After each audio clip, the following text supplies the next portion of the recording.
y'all. So today I want to discuss people pleasing, right? So people pleasing is not kindness. This is not love. This is not you being a good hearted person. People pleasing is self abandonment, okay? But they don't tell you that at first. First, right, when you're growing up, they teach you how to be liked, right? They teach you people teach us how to be agreeable, how to read the room, how to shrink ourselves, how to be soft, how to adapt, and how to survive. But it's only after we've mastered people pleasing, which is pleasing others, that we wake up one day and we're full of resentment, we're exhausted, and we're confused, and we're asking ourselves, why do I feel empty? Why do I feel unaccomplished? Like, why do I feel like this just doesn't feel right? Right? And it's because somewhere along the way, this is you left who you truly were behind, who you truly could be behind, because you molded yourself into whoever so that you can please others. You never really got to know you. You never took the chance to know you.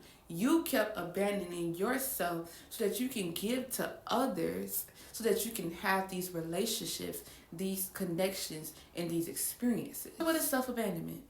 Self abandonment is the repeated act of disconnecting from yourself in order to stay connected to others. It is when you betray your own inner reality, your needs, your emotions, intuition, your boundaries, and your values, because you believe that your belonging, your safety, or your worth depends on it. So I have to separate myself. And truthfully speaking, if you're disconnected from yourself, what is fueling you? I'm disconnected from self so I can connect to others, but where am I getting my energy from? Who is pouring? How can they pour back into you if you're disconnected from self? That's how you know there's a misalignment with that relationship if they allow you to do that. Self-abandonment, there are several ways that this happens. So you can ignore what you feel because someone else's comfort matters more. This is not a life or death situation. Y'all cool, but their comfort matters more than your comfort. Sometimes we override our body's signals. We can be exhausted. We can be anxious, sad, or angry, but we keep pushing through, You silence yourself. You silence your truth in order to avoid conflict, rejection, or abandonment. We stay in situations that harm us because we feel like it's scarier to leave than to stay. And we measure our worth by how useful, likable, or needed we are. See, it's not a decision, it's a pattern. And at the root of self abandonment, there is this belief that if I choose myself, I lose love. If I choose myself, I will lose this relationship. If I choose myself, I will lose this emotional connection, right?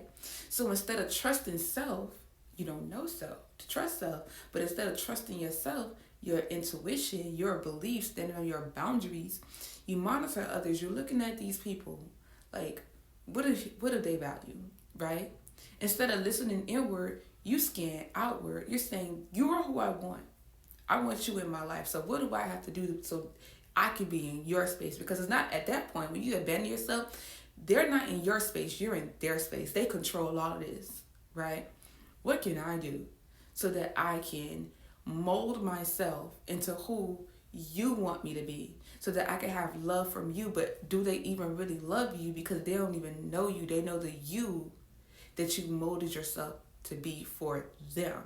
They like your ability to shift and shape for them. When we abandon ourselves, we become the neglected child and the absent parent at the same time. We stop protecting ourselves. We stop advocating for ourselves. We stop trusting ourselves. And this is something that I'm definitely working on, because I definitely practiced self-abandonment. Hear that word, practice, because this is something you have to do over and over and over, so that your nervous system creates this pattern that it just feels innate. It feels natural. Your nervous system learns that I am not safe with me. Your nervous system is telling you that you are a danger to yourself. Imagine how crazy that is, right? That's why when we try to return to ourselves, when we stop practicing people pleasing, when we stop practicing self abandonment, it is difficult because we have to rebuild this relationship with, first of all, somebody you don't even know, right? You have to rebuild this relationship with self that you constantly broke over and over. Oh, you kept cheating on you with them. So the question now is, how do people become people pleasers, right? It usually starts off early in the game, right? We start, if you don't have a good model of what love is, right? We see that love can be conditional. So we mark that in our brain as love. So if I do this, then you will love me, right? When your safety depends on you being easy, quiet, useful, or impressive, or when you start to express your needs and it's followed up with rejection, punishment, or abandonment from others. But when you think about it, right, these are the things that we need.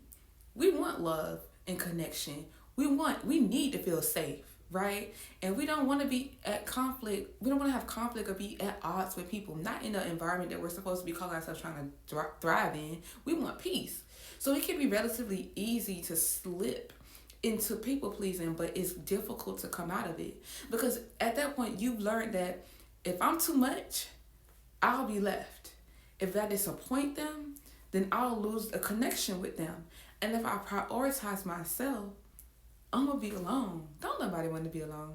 Not for real. Not longevity. Like, season of isolation to get your life together, that's one thing. But don't nobody want to be alone. We're relational creatures. We want relationships, right? So, in this situation, after we learned these things, we learn to adapt, right? So, to adapt means to change who you are, what you feel, or how you behave in order to stay safe, connected, or accepted in an environment that does not fully allow. There's no permission here. It does not fully allow you to be yourself. So you do not have the permission to be yourself if you're going to be with me. I need you to be who I need you to be in this situation if you're going to be with me. Doesn't that sound crazy? Right? So at that point, we choose adaptability over authenticity. I can't be me when I'm with you. That's a problem. Because how authentic is this relationship? How true is this relationship? How true is this friendship if I can't be myself? And at the core of adaptation, it's not a conscious choice. It's a survival response because we have already programmed in our mind, I'm a danger to me. In order for me to be something else, in order for me to thrive in this environment, I have to be somebody else. And then you tell me I'm not allowed to be me anyway. Ain't that something? So in essence, you don't choose people pleasing. Your nervous system does. And what self-abandonment truly is when you consistently, that means over and over, choose, because it's a choice, but you're not making the choice. Your nervous system is making the choice. Others over your own truth. And it's not a matter that you don't know the truth, because with knowledge, we should be able to make better decisions. You know the truth. But because you have created this habit, this pattern, you're consistently choosing to self-abandon so that you can choose others. You silence your intuition to keep peace. You override your body, your emotion, and your needs just to remain connected in a space where you don't even have permission to be in. It's not loud. It's not loud. It's really subtle. Like, we do it all the time. It's be stuff like, I'm fine. No, you're not fine. It doesn't matter. Knowing it matters. Okay? Whatever you want. I don't want to fight. Maybe we should have a little conflict. Maybe we should put a little pressure on these pipes to see if they bust. Okay? Or I'll deal with it later. But then later never comes. So in order to change this behavior, we have to consciously rewire our nervous system. We have to consistently choose our truth over others. So now, this is a choice we make. I say, I'm going to stop people pleasing, right? So now, over and over and over until I rewire my mind, I have to consistently choose self. my feelings, regardless of how I make other people feel. Right now, I have to I have to start trusting me. I have to let my nervous system know that I'm no longer a danger to myself. Do you know how hard it is? Like, do you honestly know how hard that is when you've been choosing everybody else, and so now you have to choose self? It can be difficult because your brain is wired to them, and not me. Think about a child, right, who has had a parent that abandoned them, right? Imagine how that feels. That is what you do to self. Think about a child, right, who has had a parent that comes in and out of their lives, get their hopes up high and then leaves. That is what we do to self. 1 minute you pick self, the next minute you pick somebody else, and that back and forth. And now self is like, can I even trust her with her? Can I even trust him with him? Is she for me or is she against me? It's going to take some rewiring. You have to start saying, I matter. My feelings matter. My thoughts matter. My emotions matter. Who I am as a person matters. And what this does, this takes energy, right? This takes time. So the time and attention that you put into others, you have to put it back into yourself, right? So if they say, hey, you got time to do this? You may have the time, used to, but doing nothing is also doing something, because in my nothingness, I am resting. I am regrouping. I am recalibrating. I am picking me again. I don't have to fill up my time with everybody else. Now, in this moment, I'm sitting with self, right? That is a portion of self-care. Because if I pour into you, right? If I pour into you, I learned this, girl taught me this. She said, you can, what did she say? She said, you can measure your time, right? So if I gave you 45 minutes of my life, I know I can't get them 45 minutes back, but at least I know it was 45 minutes. But you can't measure the energy that you put into somebody else. And it takes different energy for people to do different things. So if I give you my energy, I give you my attention because it's beyond time, right? It's not guaranteed that you're going to pour back that same amount of energy in me in a space where now I'm lacking because I've given to you. Number one, I don't know if you want to do it. Number two, I don't know if you can do it. It may take you less energy, right, to pour back, to give me back the same thing I gave you.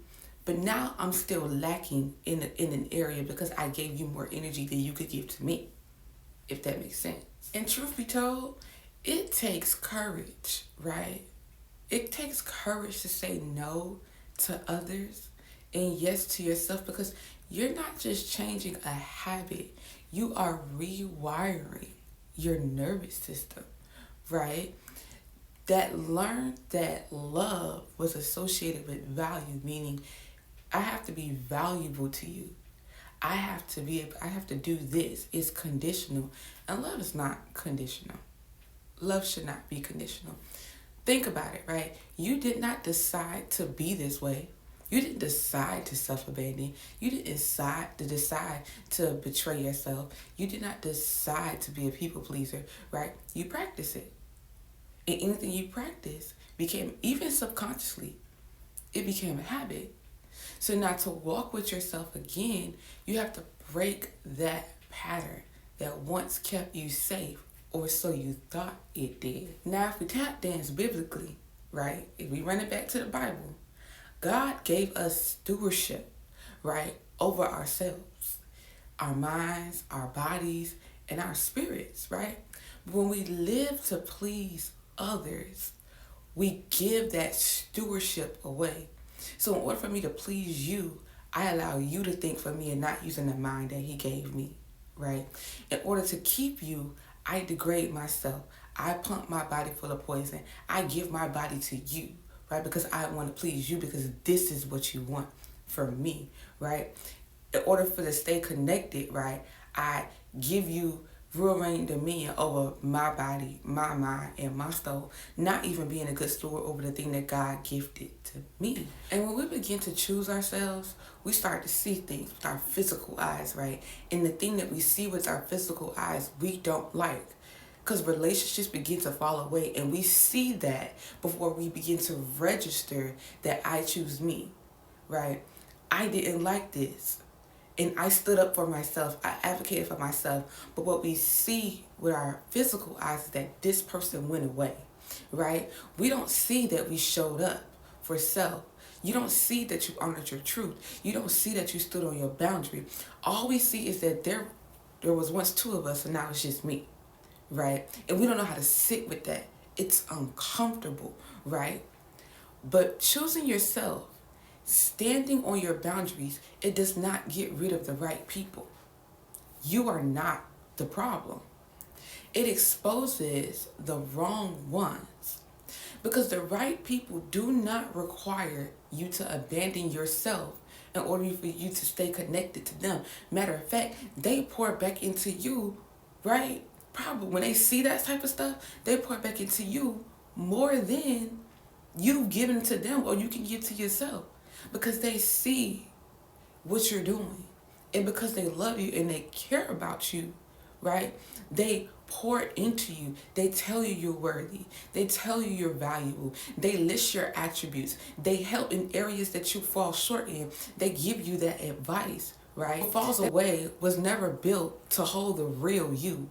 The fake you, yes, but not the real one. When they fall away, it's not a loss. It's clarity. So when you decide to heal, because healing is a choice, right?